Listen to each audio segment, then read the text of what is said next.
رأيتك في أغاني اليتم والبؤس، رأيتك ملء ملح البحر والرمل، رأيتك في أغاني اليتم والبؤس، رأيتك ملء ملح البحر والرمل.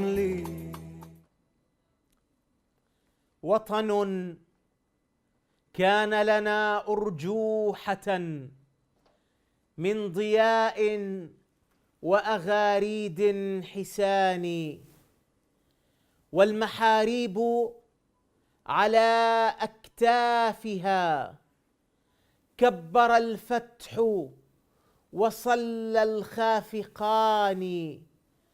أين زهو الأمس من حاضرنا؟ كذب كل أحاديث الزمان. أين زهو الأمس من حاضرنا؟ أين زهو الأمس من حاضرنا؟ كذب كل أحاديث الزمان. ملء دنيانا سراب خادع، والأماني هوان في هواني. نحن ألجمنا خيول النصر حتى ازور سرج النصر عن كل حصان، وانثنينا خجلا لما انثنى فارس الساحة مطوي العنان. الشاعر راضي صدوق من مواليد مدينة طول كرم بفلسطين عام 1938 للميلاد.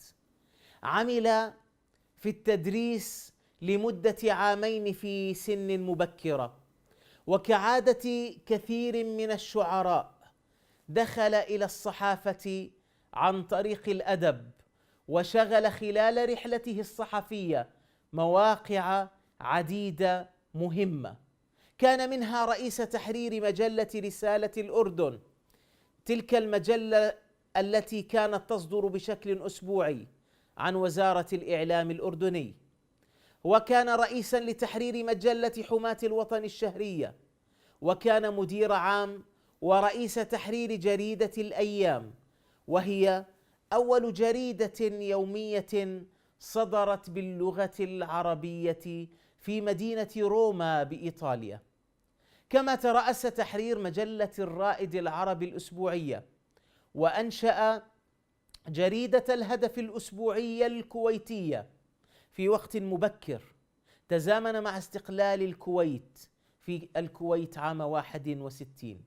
كما عمل في جريدة الوطن وجريدة السياسة في الكويت، وعمل مديرا لتحريرهما. كما أنشأ مجلة البيان الشهرية الصادرة عن رابطة الأدباء الكويتيين. عمل في الإعلام مستشارا ثقافيا للإذاعة الأردنية، وانتدب مع زميل آخر لتأسيس الإذاعة القطرية. عمل أيضا في الإذاعة السعودية مشرفا على إدارة الأحاديث والثقافة، ومنها نقل للمساهمة في تأسيس منظمة إذاعات الدول الإسلامية، وشغل منصب المدير البرامجي للمنظمة. عمل في وزارات ودوائر ثقافية في دولة الكويت، إضافة إلى رئاسة تحرير مجلة حماة الوطن ذائعة الصيت هناك. راضي صدوق الشاعر الفلسطيني كان عضوا في عديد من الهيئات والمنظمات والمؤتمرات الأدبية والصحفية والثقافية العربية. كان عضوا للمؤتمر التأسيسي الأول لاتحاد كتاب وصحفي فلسطين. حاز على الجائزة الدولية لقادة الفكر العالميين عام 1983 من المجلس الثقافي الاقتصادي الأوروبي في روما، يكتب الشعر والقصة والرواية والدراسات الأدبية والتاريخية. ومن إنتاجاته المطبوعة الورقية ديوان كان لي قلب، وثائر بلا هوية، وله ديوان شعر صدر في بيروت بعنوان النار والطين، وله ديوان رابع بعنوان بقايا قصة الإنسان. أصدر في نيقوسيا أمطار الحزن والدم، وأصدر في روما ديوان شعر سادس بعنوان الحزن أخضر دائما. كما أصدرت له وزارة الثقافة في عمان كتابا بعنوان هوامش في الفكر والأدب والحياة، وصدر له في الرياض نظرات في الأدب السعودي، وصدر له ديوان الشعر العربي في القرن العشرين توثيق أنطولوجي للشعراء العرب المعاصرين، ويقع في 5000 صفحة. شاعرنا كان نشطا في العمل الثقافي، في المؤسسات، في الإصدارات، في الصحف، في المجلات، وفي إذاعات وتلفزة كثيرة. واصل إصدار الدواوين، له ديوان شعر بعنوان رياح السنين، وله أيضا دراسة بعنوان شعراء فلسطين في القرن العشرين صدرت عن بيروت، وكذلك له الرغيف المحروق وقصص أخرى. له حوار مع مستشرق ألماني في نصوص الحوار الذي نشره الدكتور كمال الصليبي عن الموطن الأصلي للتوراة مع المستشرق الألماني ويندفور.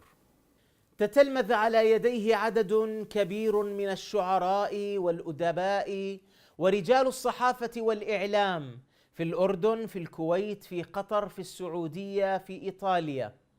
من الحوادث التي ذكرت عن سرقة قصيدة للشاعر عن طريق أحد الأمراء وغناء أم كلثوم لها، هذه القصة الشهيرة التي عندما اشتهرت أكدت على مكانته الشعرية في المجتمعات الثقافية والعربية.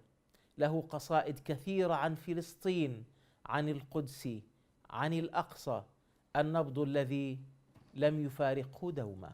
نحن منفيون يا أرض، أتينا من قباب الله في القدس القديمة، ليس في أعيننا رجس وما في أرضنا روح زنيمة، مثلما كان بنو يعقوب غرقا في وحول العار في ليل الخطيئة، ما أقمنا هيكلا للفسق، لم نرجم بريئة، لم نعبد عجولا ذهبية، لم نصعد للشياطين ضحية، لم نعبد عجولا ذهبية، لم نصعد للشياطين ضحية.